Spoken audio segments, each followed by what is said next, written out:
বস আজকের এই ভিডিওতে আমরা ইন্ডিয়ান সিনেমার বেশ কিছু আপডেটস দেবো। তো চলো আজকের ভিডিও শুরু করা যাক। আজকের প্রথম যেটা আপডেট সেটা হচ্ছে থামা ছবিটা বক্স অফিসে প্রায় 169 কোটি টাকার কালেকশন করেছে। এটা ওয়ার্ল্ড ওয়াইড গ্রস কালেকশন বলছি, এবং নেট কালেকশন করেছে অ্যারাউন্ড 116 কোটি টাকার। এবার ছবিটা বক্স অফিসে ক্লিয়ার হিট তকমা পাবে না। যেমন উল্টো দিকে এক দিওয়ানে কি দিওয়ানিয়াত, সেই ছবিটা হিট হয়ে গেছে, কিন্তু থামা কিন্তু বক্স অফিসে হিট হবে না। তার কারণ এই ছবিটা 200 কোটির কালেকশন তো করতে পারবে বলে মনে হচ্ছে না। এই ছবিটা মোটামুটি অ্যাভারেজ সেম হিট ভার্ডিক্টই ফাইনাল পাবে।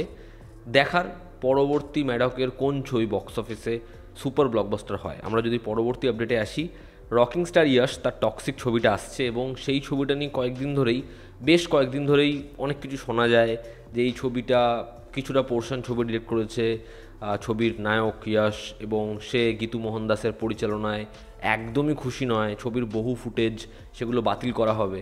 কিন্তু যেটা বর্তমান সময়ের আপডেট সেটা হচ্ছে এই ছবিটা 95% শ্যুট ডান, এবং এরকম কিছুই না যে ছবিটার পরিচালনা করবে না গীতু মোহনদাস, তার শ্যুট করা ফুটেজ সেগুলো বাদ দেওয়া হচ্ছে, একদমই না।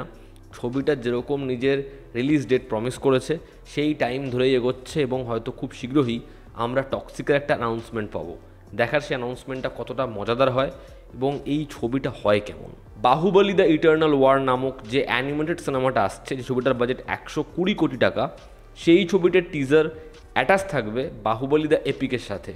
দেখার সেই টিজারটা আমাদের কতটা মজা দেয়, দেখার এই টিজারটা হয় কেমন, এবং বাহুবলী 3 এর কাজ কোনো এক সময় এগোবে।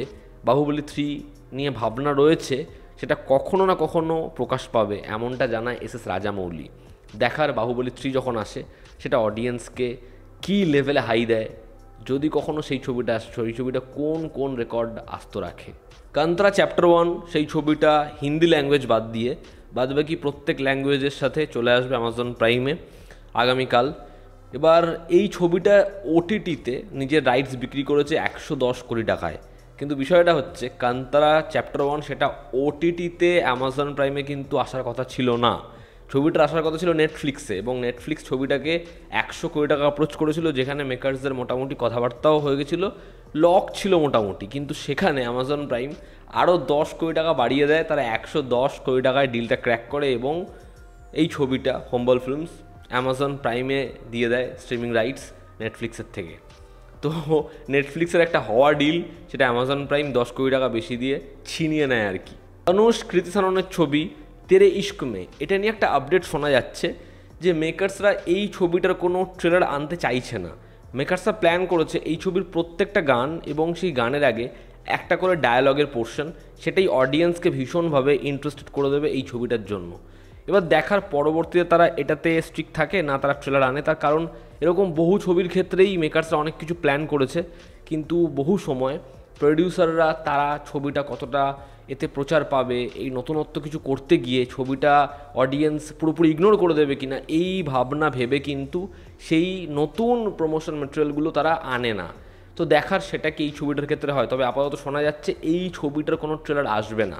দেখার সেটা হয় কি না। আরশাদ ওয়ারসি সে একটা লেটেস্ট ইন্টারাকশানে জানায় যে রাজকুমার হিরানি তার বহুবার মুন্না ভাই 3 বানানোর ইচ্ছা হয়েছে, একবার তো পুরোপুরি কথা এগিয়ে গেছিলো, কিন্তু সে আইডিয়াগুলো ড্রপ করে দেয়, এবং অনেকগুলো এরকম ছোটো ছোটো ওয়ান লাইনার যেগুলো সে ডেভেলপ করেছে সেগুলো নিয়ে কাজ এগোয়নি কখনো।